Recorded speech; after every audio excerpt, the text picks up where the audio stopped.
अस्सलामु अलैकुम। अंदाज़ा ही नहीं था कि ये जो एहतसाब रेफरेंस है वो इतने ज़्यादा लोगों को इफ़ेक्ट करेगा, ये अंदाज़ा ही नहीं था।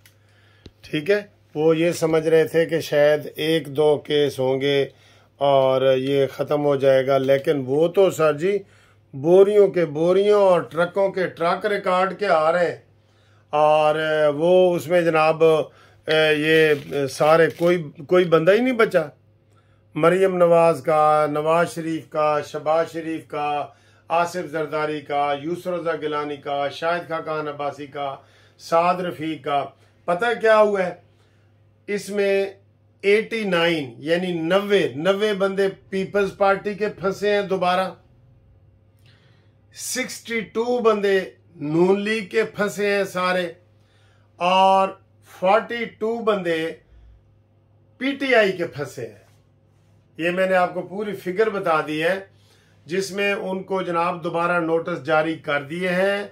जिन जिन लोगों ने जमानतें करवानी है अब वो जमानतें कराएंगे, और जिन जिन की जमानतें हुई थी अब वो केस भुगतेंगे। ये तो बहुत बड़ा पंडोरा बॉक्स खुल गया है।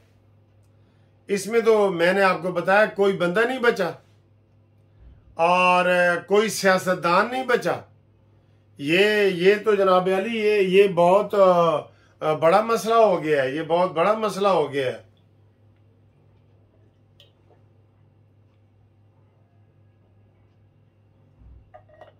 ठीक है, गला खुश्क हो जाता है ना। तो ये पंडोरा बॉक्स खुल गया है। अब इसके क्या असरात होंगे, ये कैसे ख़त्म होंगे केस, कितना टाइम लगेगा, कौन कौन फिर गिरफ्तार होने जा रहा है, ये बहुत बड़ी खबर है, सबसे बड़ी खबर है। वैसे तो सबसे बड़ी खबर ये है जो मैंने पहले आपको बताई है कि काजी फाइज ईसा ने जनरल फैज हमीद का केस शुरू करके, वो कहते हैं ना कि शहद की मक्खियों के छत्ते में हाथ डाल दिए। लेकिन कुछ लोगों ने मुझे कहा है कि मलिक साहब हमें मायूस ना करें, काजी फाइज ईसा बड़े दलेर आदमी हैं। जिस केस को अता बंदयाल साहब 19 महीने में नहीं निकाल सके, जस्टिस गुलजार नहीं निकाल सके, आसिफ सईद खोसा नहीं निकाल सके, उसको पहले ही हफ्ते में काजी फाइज ने निकाल दिया है। तो उन्होंने दुआ किया है कि अल्लाह मालिक है, काजी को फतह हासिल होगी। ये बहुत बड़ी दुआएं मिल रही हैं। लेकिन ये तो आप मानेंगे ना कि केस बहुत बड़ा है और पुराना पड़ा था, एक किस्म का मर गया था पुराना तहरीक लब्बैक वालों का धरना और ये वो सारा, लेकिन वो निकल आया है। और अब सब लोग कह रहे हैं कि सबसे अहम केस ही यही है, क्योंकि सर इसमें यह है कि इसमें कोई भौंतर भी तो सकता है ना, समझ गए हो ना? कोई भौंतर सकता है कि यार तुसी सानू भी नहीं छड़ दे। यही पहले इसीलिए तो इसका जनाब हम इसको निकाल रहे थे काजी फाइज ईसा को। ठीक है, तो काजी फाइज ईसा साहब अब माशाल्लाह इस स्टेज पे हैं, लोगों की दुआएं उनके साथ हैं।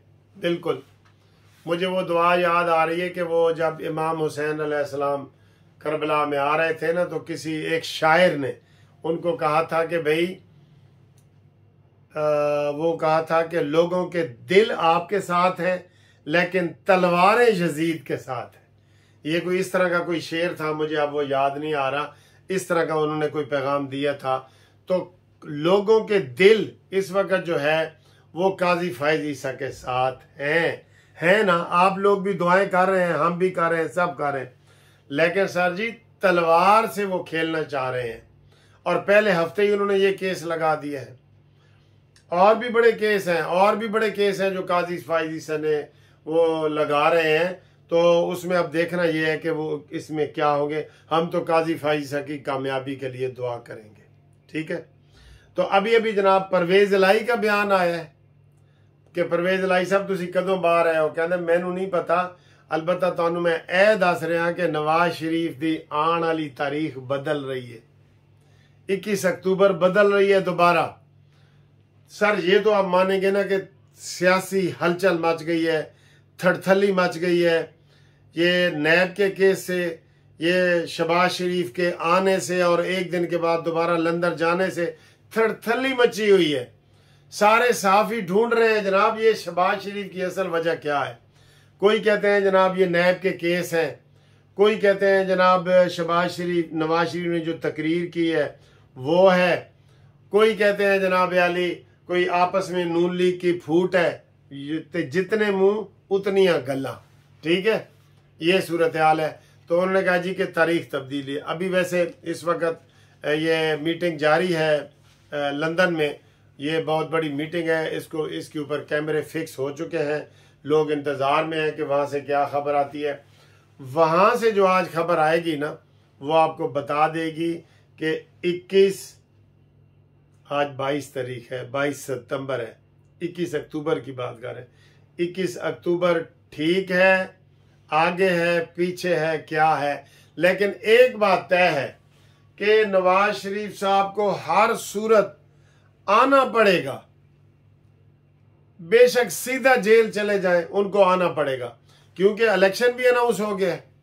28 तारीख 28 जनवरी हम आपको दे रहे हैं। इलेक्शन कमीशन ने कहा है जी कि जनवरी का आखिरी हफ्ता, तो आखिरी हफ्ते की जो इतवार है ना वो 28 जनवरी है। तो 28 जनवरी को इलेक्शन हो रहे हैं। अब अगर नवाज शरीफ साहब नहीं आ रहे और उनका मुकाबला जो है इस वक्त बज़ाहिर ये लग रहा है, अभी ये भी अभी नक्शा क्लियर नहीं है कि पीटीआई इलेक्शन में हिस्सा लेगी या नहीं लेगी, या परवेज खटक आगे आ जाएंगे, जहांगीर तरीन आगे आ जाएंगे। ये अभी खिचड़ी ये वाली थोड़ी खिचड़ी पकी हुई है ये वाली। ठीक है, लेकिन इलेक्शन अनाउंस हो गए। नवाज शरीफ को हर सूरत आना पड़ेगा, वादा जो किया है तो निभाना पड़ेगा। और ये क्या वो गाना है, वादा जो किया है वो निभाना पड़ेगा। तो नवाज शरीफ आपको हर सूरत आना पड़ेगा। ठीक है, ये सूरत हाल है। तो अभी इसका ये मैं आपको बता रहा हूँ, परवेज इलाही की ये बेल हुई है। फिर आज बुशरा बीबी को बहुत बड़ा फिर रिलीफ मिल गया जी, बहुत बड़ा। लतीफ खोसा साहब पेश हुए हैं इस्लामाबाद हाई कोर्ट में, बाबर सत्तार के पास केस लगा हुआ था। आज बुशरा बीबी की वो वॉइस जो आवाज़ थी ना वो मैच करनी थी उधर थाने में, उसको बुलाया हुआ था 3 बजे। तो आज ही जनाब इस्लामाबाद के जस्टिस बाबर सत्तार ने वो नोटिस सस्पेंड कर दिया।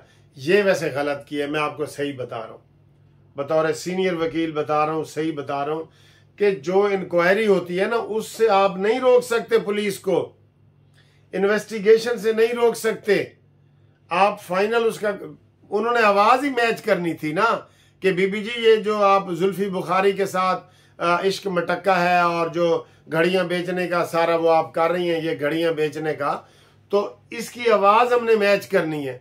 उसमें इश्क मटक्का भी है ना, आपको पता है ना, तो वो मैच करनी है तो करने देते। तो इस तरह की इंक्वायरी से यही रवाज रहा है, हाई कोर्ट मना नहीं करती, ये रहा है। इन्वेस्टिगेशन से हाई कोर्ट मना नहीं करती। लेकिन बाबर सत्तार जनाब वो हाई कोर्ट के जज हैं, अंडे दें या बच्चे दें उनकी मर्जी है। उन्होंने कहा नहीं जी बीबी का बयान नहीं, नोटिस मुअत्तल, बीबी आज नहीं जाएगी। ये उनको रिलीफ मिला है। जो इमरान खान को अभी भी मुख्तलिफ कार्नर से जो है ना वो रिलीफ मिलने का सिलसिला जारी है। अब 25 तारीख को इमरान खान हथकड़ियों समेत, ये ज़हन में रख लें, मैंने तो पहले भी कहा था कि इमरान खान का हम चाहते हैं कि ट्रायल ओपन कोर्ट में हो, हम उसको देखना चाहते हैं कि वो हथकड़ियों में आते हैं जाते हैं आए, वो जेल में ना ट्रायल करें। वो फैसला भी महफूज पड़ा है, जेल में ट्रायल न हो। मैं भी इस चीज़ के खिलाफ हूँ, जेल में ना हो, ओपन हो, ट्रायल ओपन होना चाहिए। ठीक है, देखते हैं ना, हम भी देखते हैं कि हम भी देखेंगे, लाजिम है कि हम भी देखेंगे। तो इमरान खान को 25 तारीख को इद्दत में मुद्दत वाले निकाह जो है इद्दत की मुद्दत पूरी नहीं हुई उसका जो निकाह है ना, उसके में जज साहब ने बुला लिया है इमरान को ज़ाती तौर पे, इधर आओ अपना बयान रिकॉर्ड कराओ। तो ये भी वो देखते हैं कि वहाँ 25 तारीख को कितने लोग जमा होते हैं नहीं होते, इमरान खान को किस तरीके से बख्तरबंद से लाया जाएगा, हथकड़ियों में लाया जाएगा, नहीं लाया जाएगा। तो ये वाला भी अहम दिन है। बड़े अगला वीक वैसे भी बड़ा भरपूर आ रहा है। इमरान खान की जमानतें भी लगी हुई हैं। अब वो कह रहे हैं कि जनाब गोहर साहब हैं कि कौन, इमरान के वकील पंजोता संदोता, वो सारे वो कह रहे हैं कि जनाब इमरान खान के ऊपर अभी सिर्फ एक ही केस है और इंशाल्लाह ताला इमरान बाहर आ जाएगा, वो कह रहे हैं। लेकिन साड़ी इतलात के मुताबिक कम अज़ कम 1 साल इमरान बाहर नहीं आएगा। ये मैं आपको बता रहा हूँ, 1 साल नहीं आएगा।